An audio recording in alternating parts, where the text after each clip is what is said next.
Question 5, that you filed a complaint with the city of Chicago in regards to this. You signed the complaint. And what do you mean by you signed the complaint, and what was the response? Well, the first step is contacting COPA. I contact COPA, and the first time I contacted them, they said that there was no further investigation.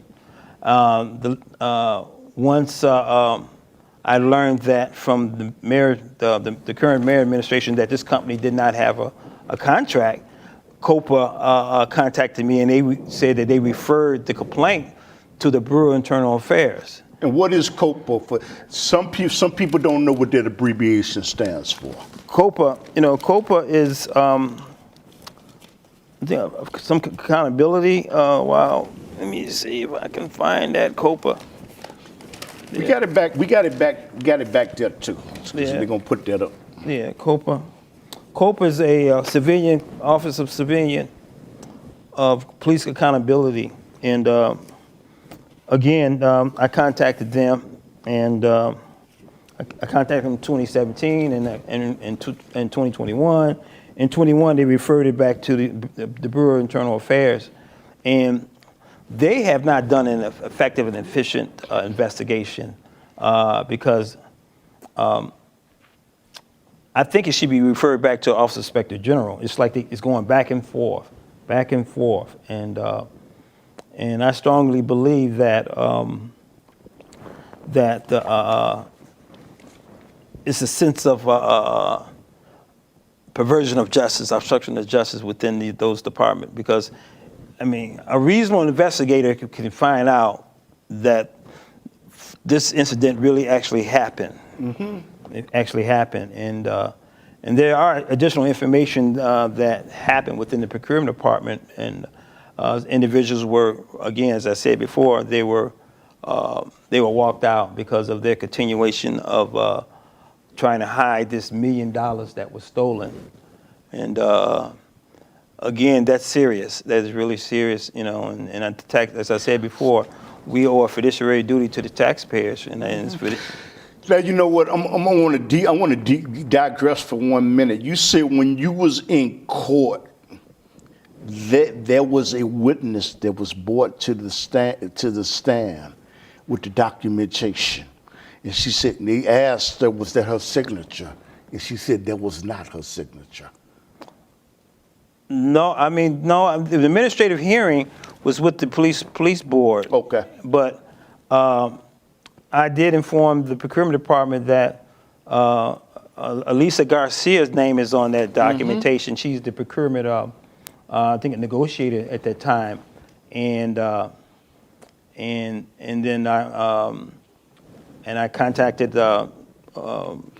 General Counsel Mitchell Crott, and he said those people are long gone. I said, well, if I can locate them, I'm sure you can. I mean, her name is distinctly on that. She signed it, and but the fact of the matter is that they have destroyed those documents, destruction of documents. So I sent a letter to Shannon Andrews. Okay. And they said that there's nothing in their files. What was his position? Her position, she was the chief procurement officer. Okay. She was recently let go. I think she was let go this year too. And I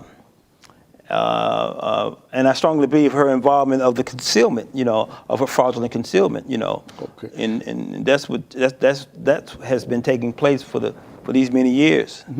Let me, implore to people, I ask people, this is a live television show. And you know what?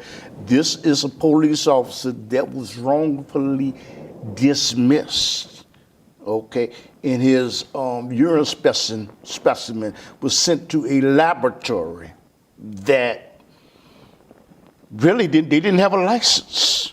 And if you have any questions for this police officer that's attempting to vindicate itself, or clear itself, please give us a telephone call. Because you know what? The telephone number, I was going to say the telephone number, but the telephone number and call the show up. I would like, go ahead. Yes, yeah, I would like to commend the governor, Governor Pritzker, and for signing that law enforcement reform bill, House Bill number 3653. Again, 3653. People, citizens of Chicago and also in the state of Illinois should know that this bill has a remedy for those who have unconstitutional practice against them. And this bill has reform that needs to be implemented in police departments for training.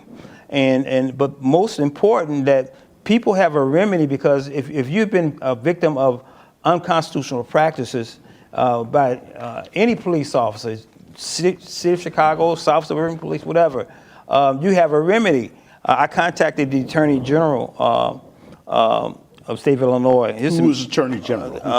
Kwame. Okay. Oh yeah. I contacted Kwame several times, and throughout the year, throughout this year, to no avail for assistance. You know what I'm saying? But the bill gives him authority to file a civil constitutional lawsuit against the city. You know, however, there's no help. There's no help from them. You know what I'm saying? I religiously called his office, and they sent me letters saying that they're not going forward with anything. And I have all the documentation to prove that my constitutional rights were violated.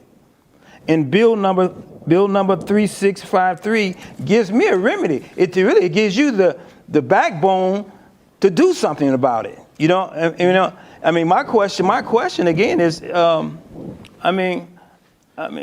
what are you there for? These are you're saying the very people that we voted in office that said that they were looking out for the best interests of the people. They're not paying attention to a citizen that possibly voted for them. Hey, we got a caller. Go ahead and beat the drums. Talk to us. Communicate. Hello? Hello? Yes. Yes, I have a question for Mr. Daley. Okay, turn it up in the back just a little. Can you hear me? Yes. Yes, I have a question for Mr. Daley. I'm trying to see why do so many Chicago politicians impede on African American communities and African American policing in our disproportionate neighborhoods? Okay. Well, first of all, I strongly believe that, our educational systems are under attack, and I think our young men are under attack, and funds are not being placed in various communities that we classified as broken window theses, that have issues. And there are many disparities, as the caller said, is disproportionate of funds being delivered.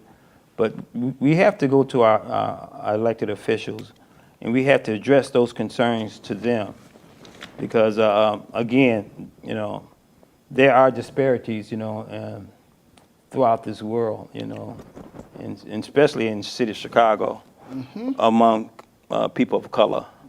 So, only thing I can say, Carl, is that, get active in your community, be involved in your in the school system, or just the community. Be involved and show your interest and try to help, because we can't just vacate these students and these kids out here. We got a caller. You want to go to the next question? Go ahead, caller. Okay. So caller, go ahead and communicate with us. Talk to us. We want to hear your question, please. Yes. I wanted to find out how many other officers of minority that was affected by that Tox company. Well, me and Virgil Jones, Alderman late Virgil Jones, we tried to reach out to officers that that was discharged from for failing a urinalysis testing.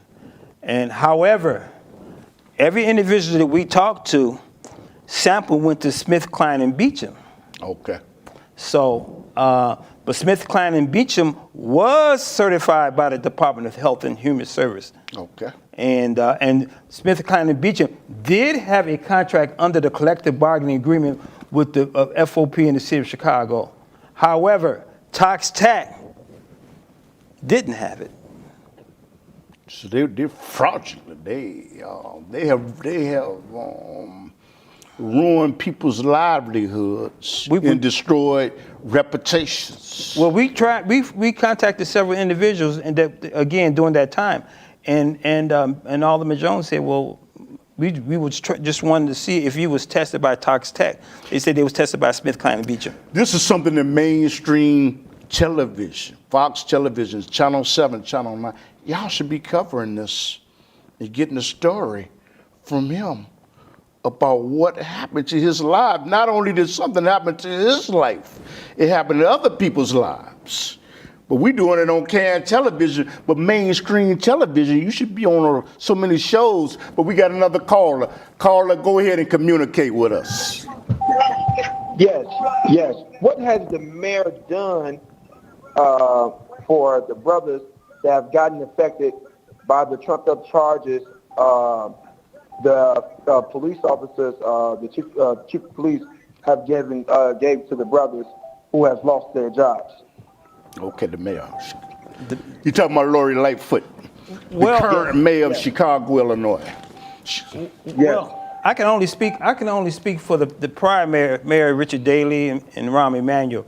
But when I contacted the Mayor Daley's administration, I couldn't get no one to listen to me. But however, I was able to talk to Rahm Emanuel, and he sent me a letter, and from his office, and he referred this matter to the procurement department. I think I can't remember who was in charge of the chief procurement officer at the time, but he referred it to Office of Inspector General and for an investigation. But Rahm did refer the matter. Rahm Emanuel did refer this matter to the procurement department and say, hey, do something about this here. But the cover-up continued, it continued, and I sent countless letters to Joe Ferguson. And Who's Joe Ferguson? He was the Inspector General at the time. Okay. And again, I got it laid out here. It's here. He has the proof. Okay, and you know what, callers? This is a live show, so you have the opportunity to call in. And you know when the help is needed from lawyers, paralegals, okay, attorneys, help is needed. And this telephone number says, I'd like to ask you this question.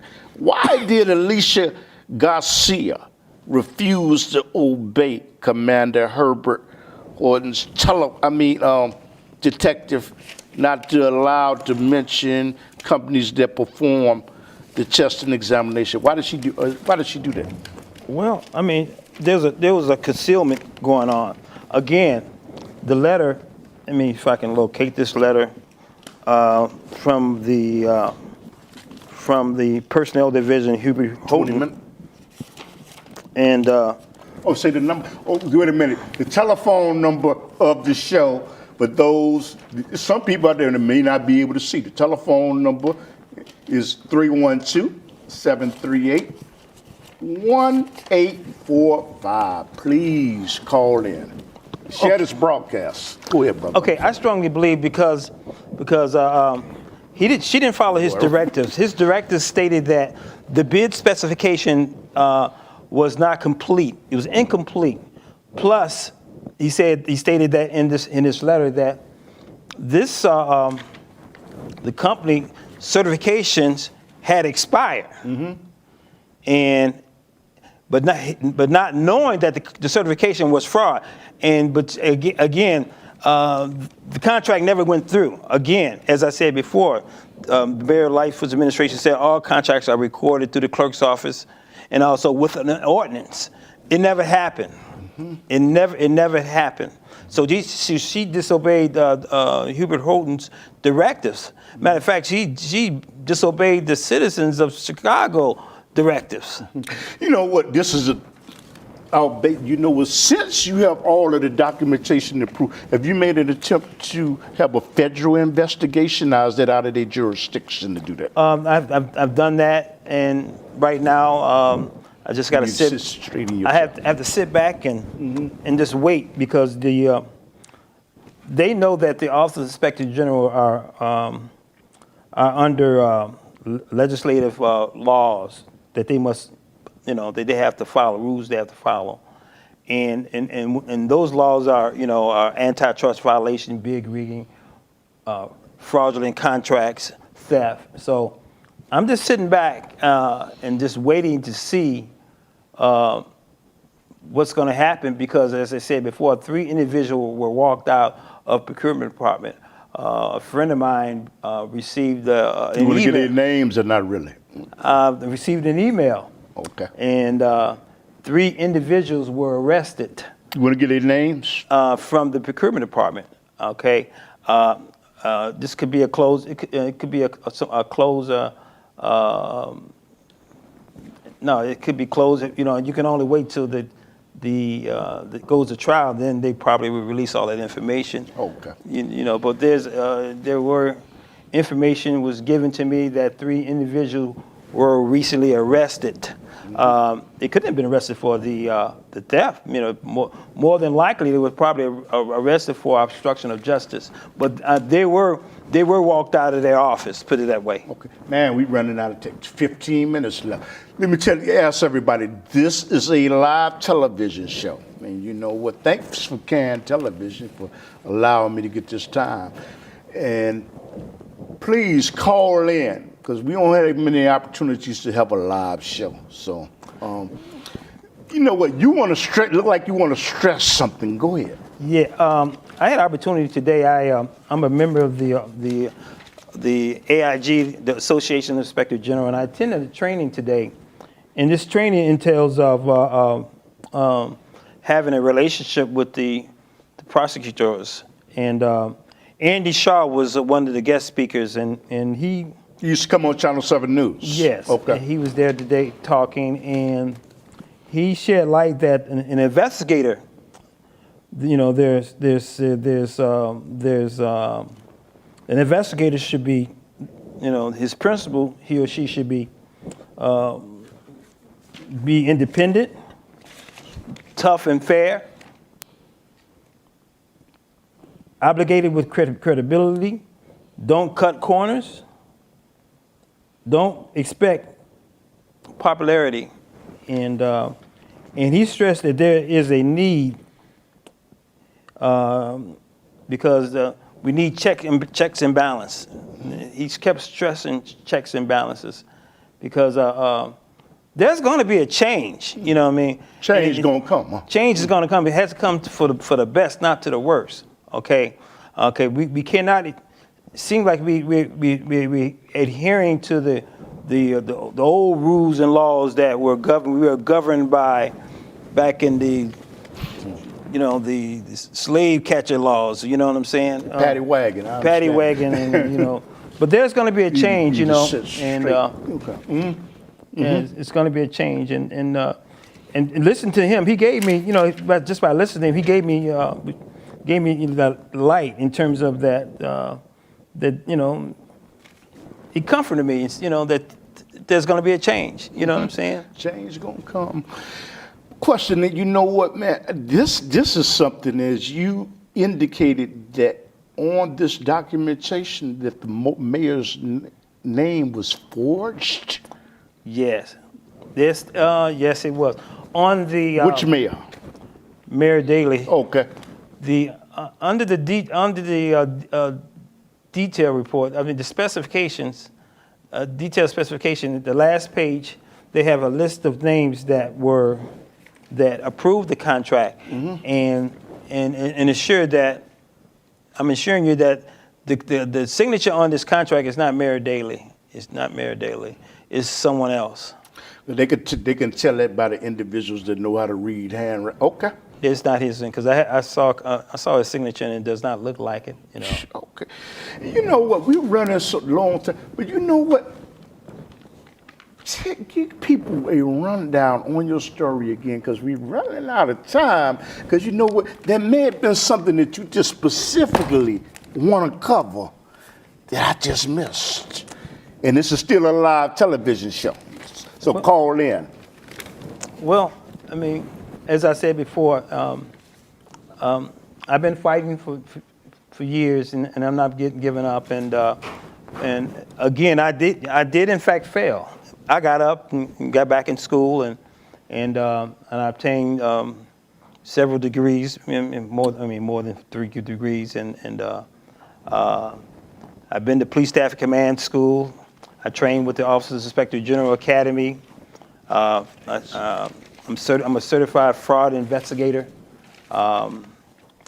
Again, I'm not giving up, because I feel that it's my duty. Thank you. I feel that it's my duty to tell the citizens of Chicago what's happening right now. It happened in the past, and it's still happening right now. And again, your telephone number is up there. And do you have anything to say about what the police officers are going through? Anything you would like to say to your fellow officers, that you are still an officer, you would like to say to them? Yeah, well, I mean, we have good officers and we have bad, and but again, there must be some type of right now we're in 2021 going to 2022. We have to get away with those old training concepts, okay? Because those are slave catcher law enforcement techniques. We have to change. As I said, Governor Pritzker, he signed that law enforcement bill, and he talks about training. So I believe that training is very essential, because that in itself that makes Chicago a better place to live. When you put people out there that's lacking training, they don't know the different cultures. They come from different other communities and come in our community. They don't know the culture. You have to put people in various cultures that they know how this culture, these individuals are. You know what I'm saying? To Kwame Raoul out there, he needs your help. He probably voted for you, but he didn't divulge it to me. To Taylor Flint, who is a lawyer out there, he needs your help. But people that are lawyers, people that are paralegals, people that are studying in college to be a paralegal and complete it, he needs your help. Am I saying something wrong? Oh, you're saying absolutely okay. right. He needs your help, okay? But can I say this too? Go ahead, brother. Go ahead. As I said, I did file administrative review in the Circuit Court of Cook County, and I have this court order. Which I think that's number 7. I have this court order, and number 7. And the court, like I said, it says the court finds that there's no evidence that the records that my initial hearing was held within 30 days, and after Davis being served. Okay, and also. And the judge said, therefore, it is hereby ordered that Davis' motion for summary judgment is granted, and should be remanded with instructions to reinstate him as a police officer. But however, they chose not to do that. But instead they perpetuated the lie that this company was actually a contracted company, but they were not. So I still have this. Matter of fact, I'm gonna frame this here. Because but as I said, a good attorney will know that to put the proper defendants on a case, and if the proper defendant's not in there, that means you're violating civil rules and procedures. Have you reached out to the current FOP office? And what is the gentleman's name who's currently runs the FOP office for the police department? Yes, I reached out to him, Katazara, and his also his assistant, to no avail. You did not help? No, I did not help. Don't, he just, So you got to remember that, police officers, this is one of your own that's in trouble. And here it is. yeah. The current FOP didn't help. Right. What will they do to you? What will they do for you if you're in the same situation? But go ahead, brother. Yes, they were in violation of federal law, in terms of not representing me, fair representation. They should have represented me. As I said, that there have been a lot of disparities within FOP not representing African American officers, and but the world we live in is disparities are here. You just have to fight for what's right in terms of just like the incident that happened in the Capitol, and The insurgency that it's, happened with Donald Trump. Yeah, and I do happen to believe that those were people of color. Well, let me leave that alone. It would have been another way if it would have been a other group of people Right. of a different nationality, in my opinion. It might have been bloodshed. But you know what? But there were, working in this field, this Office Inspector General as an investigator, I'm in the community. It's been said, that there were many police officers, Chicago police officers at the insurrection, and members of the Illinois Chiefs Association. Okay. And but again, I haven't heard not one public official mentioning about that particular incident. It's like they just threw it under the table. And But one good thing, you say Lori Lightfoot did reach out. Lori Lightfoot, the mayor of Chicago, did reach out for you. We got 5 minutes left. Is there anything pertinent, any information that you want to put out, your contact information? Yeah. Please, you got 1 minute. Go Yeah, well, I'm going to say this for the last time, and I just thank Lori Lightfoot's administration helping, in informing me the proper procedures, and they're trying to ride her back. She inherited all these problems within the city of Chicago, mm-hmm. and you just can't blame everything on her. This stuff been going on for years and years and years and years. If old man Daley was here, they won't jump on him, will they? No, not at all. Wouldn't even think about it. But you know what? But old man Daley believed in you reward your friends and you punish your enemies. So they wouldn't even dare, And I think that's something that our current mayor might understand, that you got to reward your friend and punish your enemies, mm-hmm. So, I didn't see, State Representative Ford. You know him? Has he done anything to us? Oh, I never really brought it to his attention, but he's a great person, great brother. Just had a press conference, okay. Yeah, and we worked out together every morning at the health club, and I can't say nothing bad about him, because there's a struggle, as I said before, there's a struggle in our community, mm-hmm. and again, we need to start hiring more police officers that are from that community, because we know the culture, and it's sad that that I go out to my community and I don't see African American police officers in my community. I see more whites and Hispanics, and that's to me that's a shock. Okay. That is a shock. You know what? We're running, and we got 2 minutes left. Would you give your contact information, the name of your organization and your church, and your telephone number? Well, again, my phone number is 217-220-2932. I just thank you for allowing me to come on this program because this entails media is very giving this my information to the media is a sense of help.